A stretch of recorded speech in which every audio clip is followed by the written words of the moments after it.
Good morning, everyone. I'm Naomi Tan from CCG, and I am the Data and Tools Coordinator within CCG, and it's a pleasure to be here this morning with all of you. In this session, we'll go through a presentation from each of the EMP-A tracks.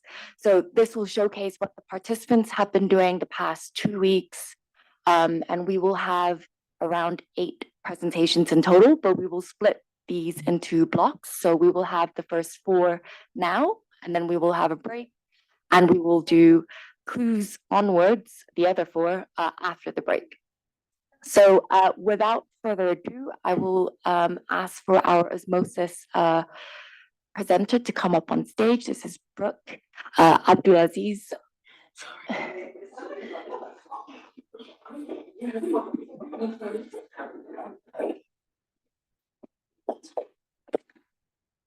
Thank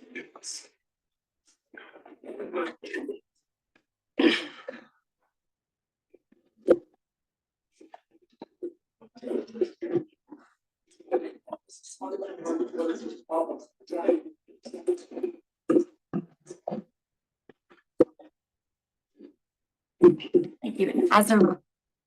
As a reminder, each presentation is 5 minutes long, so I will be timing everyone just to make sure we are on track with the agenda.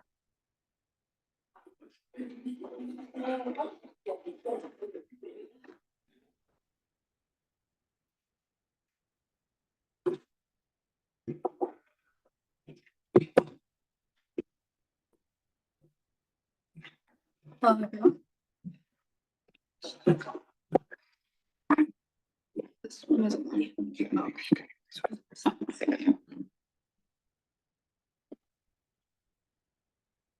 Hello, everyone. We thank you very much for this opportunity. We're from Ethiopia. My name is Harmela.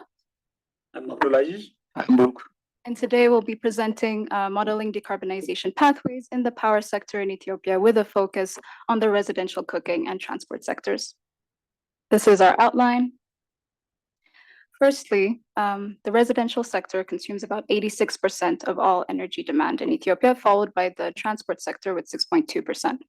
Additionally, biomass contributes to about 96% of all residential cooking demand. There's currently about 100,000 EVs, according to the Ministry of Transport, and 7% of all greenhouse gas emissions from the country comes from the energy sector, most of which coming from the residential and transport sectors. So the research questions that we'll be looking at are, 1, how will the increase in demand for electric vehicles and clean cooking technologies impact the generation mix? And number 2, how can Ethiopia meet its emission reduction targets for the power sector while still meeting this demand? So using osmosis, we used the following 3 scenarios. The first one being a business as usual, which is a continuation of current trends. The second one being a 50% adoption in electrical vehicles and clean cooking. And the third one being 100% uptake of electric vehicles and clean cooking, aiming for full decarbonization of the transport and residential cooking sector by 2050. This is our reference energy system. So currently in Ethiopia, most of our power is produced through renewables with a small amount through biomass. We do have fossil fuel reserves. However, we're not currently producing any power. Additionally, for the transport, we do have some gasoline blending with biomass as well as fuel imports. These are end users. So our 3 osmosis, the 3 scenarios are modeled using open source tools, which is osmosis. The modeling period is from 2021 to 2050. The historical data for the first series, which is 21 to 23, which is calibrated. Then the osmosis is free to optimize the least cost technology based on the available resources. As we see from here, the installed capacity, it's increased steadily in the BAU. Its increment of the installed capacity is not big. Here we see the second scenario, the electric vehicle in cooking. It's increasing about 128 gigawatt in 2050 when compared to the BAU, which is 28 gigawatt. When we see the third scenario, which is the net zero scenario, the installed capacity is about 175 gigawatt, which is high. The production by technology follows a similar pattern to the installed capacity. The production by the technology in the BAU, which the hydro is the leading. When you see the second scenario, the solar is leading and followed by the wind. The osmosis also attracts the storage due to the solar, which is picked by end of the shift scenario. The geothermal is also introduced. When you see in the turn, sorry, so one back. In the next scenario, in 2050, about 900 petajoule is required to meet such electric vehicle in the next scenario demands. Okay. So for such a big amount of generation, it requires substantial investment. About $9.5 billion is required for such 900 petajoules by 2050 when we compare to the BA, which is below $2 billion. And also for the second scenario, which is electric vehicle and clean cooking, it's also about $7.5 billion, which is high. So coming to the emission, in the business as usual, there is a steadily growing emission because of the presence of fossil-based fuels, that's gasoline and diesel for the transport and the biomass for the cooking sector. But it drastically reduced in the second scenario and reached almost zero in 2050 for the third scenario because both the residential cooking and the transport sector are electrified. Yeah, just coming to the conclusion and the policy insights. The first thing is just compared to the BAU, 5.5-fold increase in generation is expected to 100% electrifying the two sectors. That means the residential cooking and the transport sectors, and to end up in a full decarbonizations. And this shift results in a high investment costs, which reaches up to 5.3% of Ethiopia's GDP in 2025. So some of the policy insights that we have are, the first one is to have a kind of diversified generation mix rather than depending on the hydropower. The other one is to provide a kind of incentives and subsidies for the electric cookstoves and the EVs, and to strengthen the PPPs as the government cannot afford to fully generate this much amount of energy. So for the future work, to make this model more advanced and comprehensive, we recommend to make it to perform data refinement and recalibration of the model, and as well to integrate the model with other public policies, CLIS framework, and other social indicators. So finally, we would like to thank the organizers of this summer school and as well our trainers, Lei, Rakia, Felix, and Fernando. Thank you.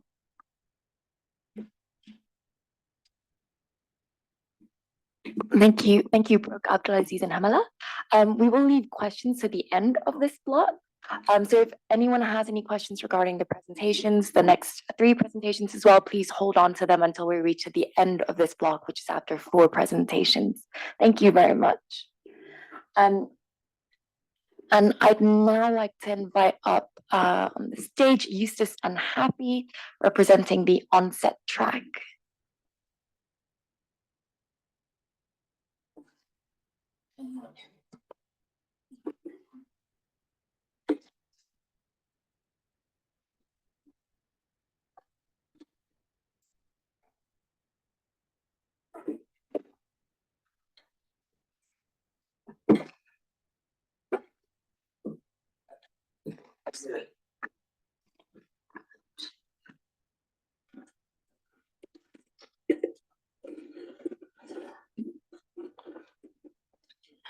Good morning, everyone.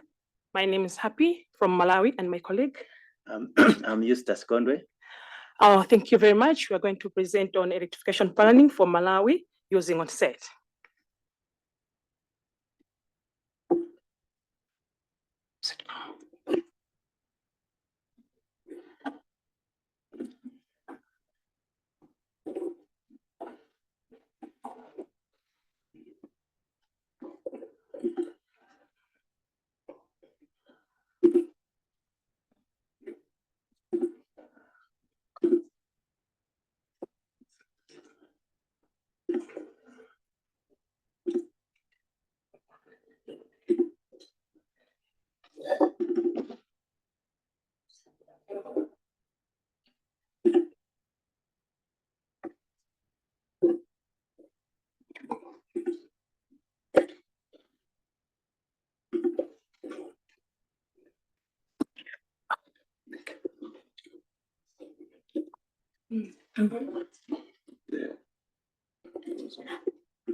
should use it, draw.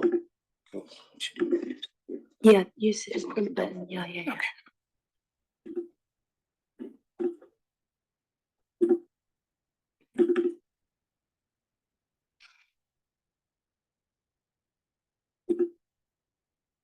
Use this one.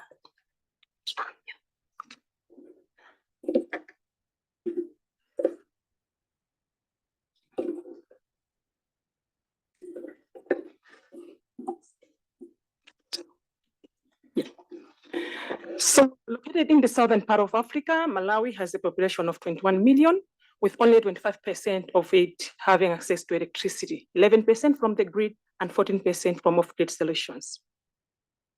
However, Malawi aims at increasing its electricity access to 70% by 2030. So the challenge, one of the challenges being insufficient generation capacity and limited financing for us to reach the 70% by 2030. However, as a government, Malawi has some plans of reaching the 70% by 2030 by increasing the generation capacity from the current 550 megawatts to 750 megawatts. We also have plans to do in interconnection through Southern African Power Pool and Eastern African Power Pool, also involve the independent power producers through off-grid construction activities in the energy sector. So the objective of our study was to examine least cost pathways towards reaching Malawi's target of 70% access by 2030, examining how different prioritization affect technology choice and investment cost. So we had two scenarios that we took into consideration. The first being least cost scenario, whereby settlements within the lowest investment per capita. The scenario two is the largest settlement, which focuses on high population settlement. So the assumptions that were taken into considerations were the population growth of Malawi from 21 million to almost 23, target electrification of 70%, urbanization growth rate of 17 to 30%, demand levels whereby urban areas were focused on tier 4, about 1,241 kilowatt hours per household per year, seconded by rural, large rural, tier 3, and small rural, tier 1. So going into the results were the following. On the least cost, we had a grid densification of 42%, followed by solar home system, where it gave us 30%. On the large settlement first, these were the results. 42% grid densification, 22% solar home systems, with minimal contributions to PV mini grid, 30%, and grid extension 3%. So comparing the two results, in terms of investment cost, the least cost scenario gave us 1.7 billion, seconded by the large settlement first, which gave us the 3.4 billion. Generation capacity least cost 357 versus 579 of the large settlement. So we can see that all the scenarios focuses on the grid densification and solar home systems. However, the large settlement gave us an increase in the minimum contribution of PV mini grid hybrid and grid extension.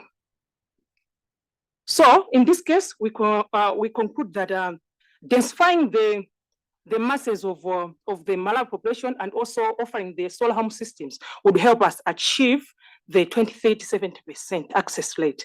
However, based on the limited time that we have, we thought and believe that we should choose the least cost because of the capital investment, which is also, as I've already said, on the biggest challenge that we have with the limited financing. So 1.7 billion is better than the 3.4 billion US dollars.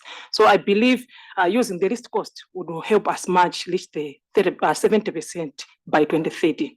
So on the policy insights, as a government, actually, we also work in the ministry. So as policyholders, we have to ensure that maybe we force our officials to use the least cost scenario, whereby it may help us achieve the 70%.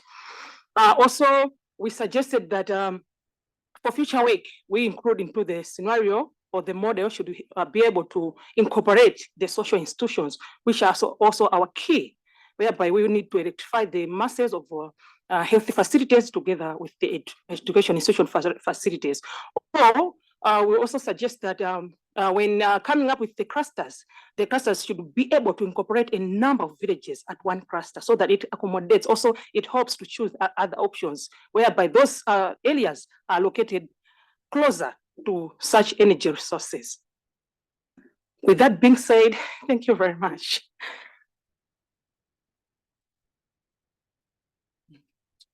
Thank you very much, Eustace and Happy. And again, we'll leave questions to the end of this block. Thank you.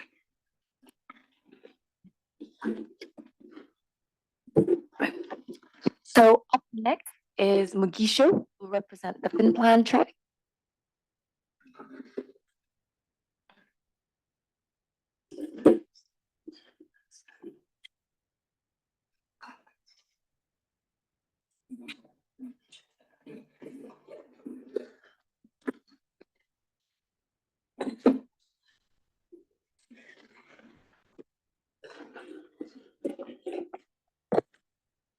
Good evening, everybody.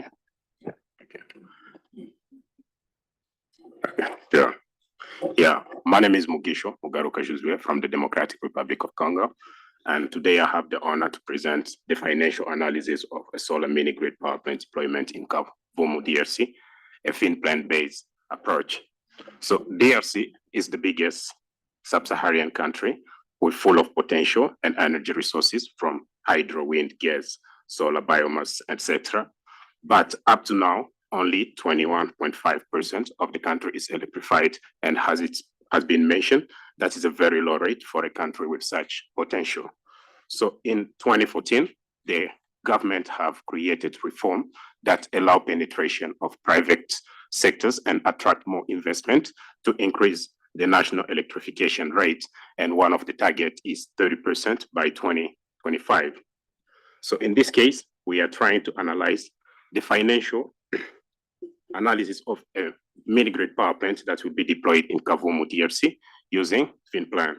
But more specifically, we are trying to investigate the minimum profitability of the power plant by investigating the analysis on the impact of the utilization capacity, by evaluating the effect of the electricity price, by performing a sensitivity analysis of the discount and interest rate, and finally we'll try to examine a sensitivity analysis on the exchange rate. So the power plant will be running for 25 years, producing around 125 gigawatts hour annually, with a total investment of 60 million USD and 28,400 million local currency. So to achieve the objective, first we're gonna try to reduce the utilization capacity from 0 to 50%, and we try to record the NPV, the IRR, and the dividend. And this will allows us to determine the minimum utilization capacity of the power plants that need to generate profits. So next, we're gonna fix the utilization capacity and try now to reduce the cost, the price of electricity. And we're gonna reduce it from 0 to 14%. And this gonna help us to assess the lowest cost of electricity that make the power plant profitable. And moving forward, we're gonna do a sensitivity analysis by varying the interest rate from 2 to 8% and trying to change the interest rates from 14 to 20%. And this gonna help us to establish an optimum investment strategy. And lastly, we're gonna try to increase the exchange rate from 1% to 5%. And this gonna help us to evaluate a long-term stability of the project and to establish a resilient tariffication structure. So as a result, we can see here, the more we are reducing the utilization capacity of the power plant, the NPVs they are getting negatively impacted. And at least 80% utilization capacity of the power plants make the project profitable. And this with only 4 years delay on the dividend start getting paid back to the shareholders from the base case. So by trying to decrease the cost of electricity, we see that the NPVs also, they are decreasing. And a maximum reduction of 10% of the cost of electricity still make the power plants profitable. And the other hand, that reduction on the cost of electricity slightly impact the dividend, as we can see in the graph on the right. So by trying to change the interest and the discount rates, we can see that the NPVs, they are maximized with a low interest and discount rates, and both metrics are maximized within that range. However, on the other hand, we can see that the internal rate of return is less sensitive to the discount and interest rates. So talking about now the exchange rates, here we went with two scenarios. First, we fix the tariff in a USD kilowatt hour structure. And secondly, we fix the tariff in a local currency per kilowatt hour. And what we saw is that the local currency based tariff is significantly sensitive to the exchange rate. By construct, a USD index tariff is stable with the exchange rate fluctuation. And as conclusion now, we have seen that the projects remain profitable when the utilization capacity is maximized, and that makes sense. So we recommend to the government should use productive use equipment to maximize that production. So secondly, we have seen that up to 10% cost reduction of the electricity, the projects still remain profitable. So the government should integrate strategies that help reducing the cost of electricity to make it more profitable to the community. And we have seen that both metrics, the NPV and the IR, they are maximized when we have a lowest cost of the project financing structures. And we have seen that even the projects remain profitable when the discount rate is below 17%.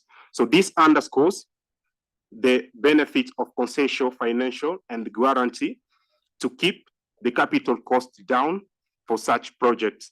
And finally, we have seen that the exchange rates significantly affect the profitability of the project when the tariff is fixed in local currency per kilowatt hour. By construct, a dollar indexed tarification fully protect the dividend for the exchange rate fluctuation. So for policymakers, they should encourage the use of a USD indexed tariff to attract more investors and IPPs. And meanwhile, the government should elaborate approaches that stabilize the exchange rate. Thank you. Thank you, Mugisha. Next, we have the MAID group. So we've got Jovine, Devotha, Don, and John Bosco.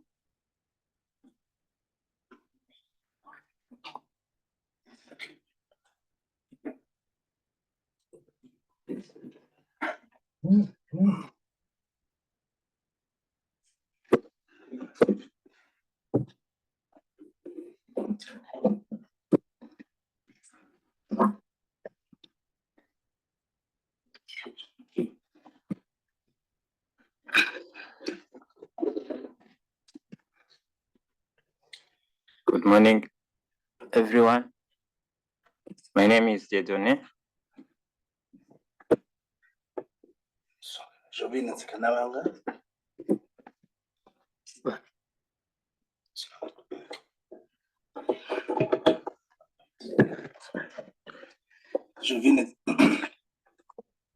Ntsikanabanga. Nanyungura Jean Bosco. Devotha Nshimimana. And we are from Rwanda. We are going to present our work on long-term energy demand projection for Rwanda industry sector using MAID. Our research is based on the current context and what the country envision in the future. Currently, we are an agriculture-driven industry, with the agriculture contributing 55% to our GDP, but the country wants to shift from this to a manufacturing-led industry. And we are still having issues of relying on fossil fuel and traditional biomass. The challenge that we have, like most other African countries, the issue of data gaps and infrastructure that we support this high ambition. And then from this context and or background stems our research question that we want to know what will be the demand for the industry sector, particularly the manufacturing subsector that we want to promote, if it contributes 33% share of the GDP by 2050. And then using MIED, we'll find that the final energy demand for this industry sector will be 183,000 gigawatts, with the manufacturing contributing more toward this one. And then we've seen that if you adopt efficient measures, the demand will be cut by 26%. We explore this task using three main scenarios. The first one being the vision scenario, where we investigated, we used the GDP growth rate that is in our Vision 250, that from 2022 up to 2035, the demand will grow at a rate of 12%, the GDP. And then from that year to 250, it will grow at 10%. Later, we use the business as usual scenario that reflected the current situation, using the GDP that we currently have, and then slowing it a bit up to the end of the modeling period. Then we used improved efficiency to see what will be the effect to our Vision 250.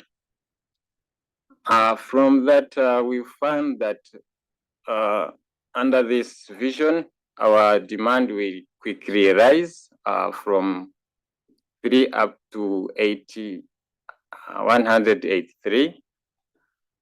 And under all scenarios, the demand will increase, and introducing the efficiency will cut the demand only by 26%.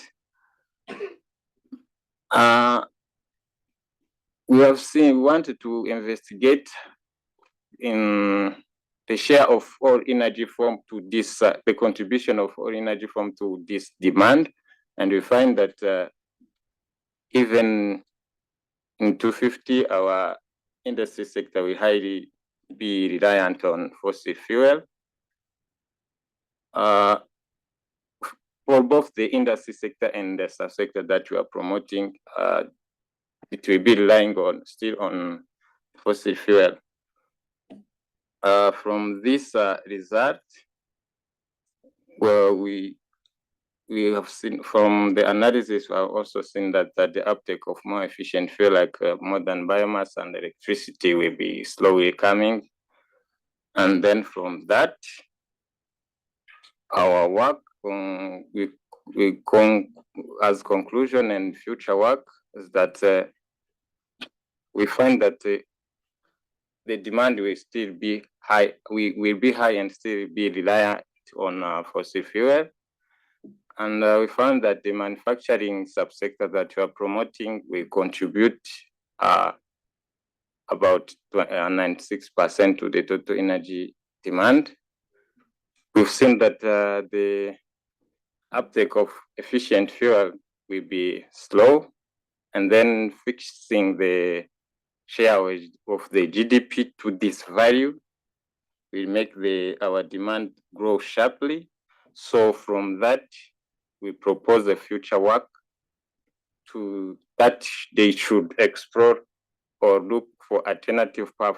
Instead of fixing this at 3, we can see how to modify it, and then we understand how this affect the demand and reduce it.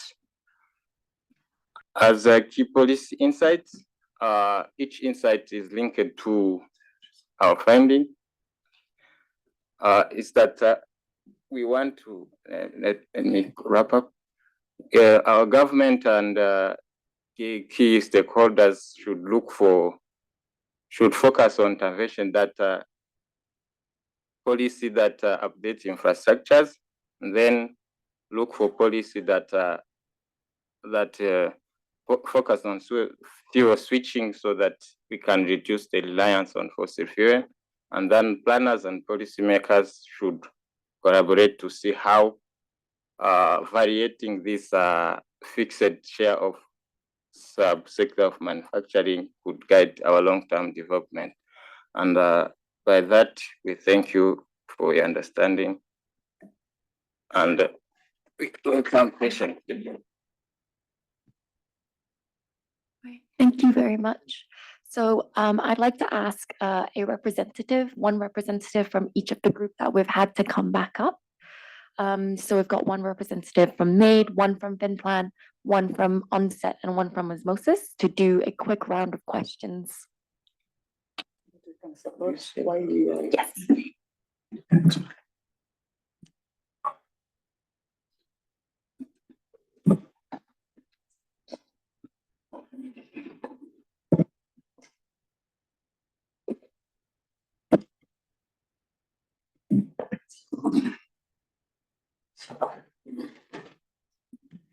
Great, thank you. So now I'd like to open up the floor for any questions. We've just had the Osmosis, Onset, FinPlan, and MADE presentations. Does anyone have any questions regarding the PowerPoint presentation? Yes. Super quick on Osmosis team from Ethiopia. How did you represent the electricity demand from the transport sector and from the cooking sector? Because only 6% have access to modern energy for cooking, and of course very, very low in the transport sector. Thanks. So what we ended up doing is we kind of diverted the energy requirements for example, from biomass and diesel, and then we kind of shifted it in the model towards the electric. That makes sense. So we moved that demand, and also we estimated growth based off of government targets, and we used those. So we basically played a lot with the lower limit, activity lower limit. So we added constraints into the model, and then we saw the results based off the optimization.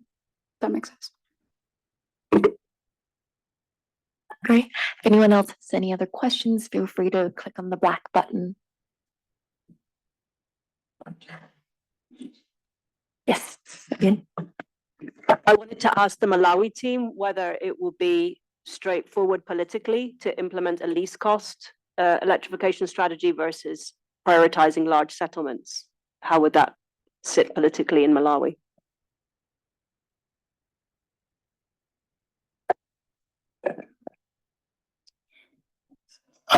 Thank you for that question. It might not be a straightforward strategy to implement the least cost of the larger settlement first, because I'm going to give you a scenario just for to elaborate my answer. We have, just for an example, we have a community which is, let's say, 12 kilometers away from the grid, and there are, let's say, 1,000 households there. For them to access energy, electricity, for, let's say, to mill their flour, for health services, they have to walk 12 kilometers to have access to electricity. And if the government chooses to say, okay, for this period, we are just going to electrify those who are closer to the grid, because that's the least cost, the outcry from those people is going to be big. For the least cost, a person can have access to electricity, not just by his household being connected to electricity, but they can have access to the services which are being offered as a result that they are living in a community which is already electrified. So pumping more money into those people to have their houses connected might not be politically okay. So it's just a matter of now trying to balance. If we can go least cost, we can also try to have some strategic places which are a little bit far away from the grid, so that we can balance between least cost as well as larger settlement first. But we can try to find that line in between. Thank you.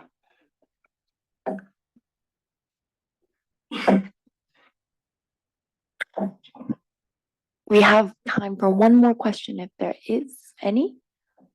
Otherwise, we can probably close this first half of the session.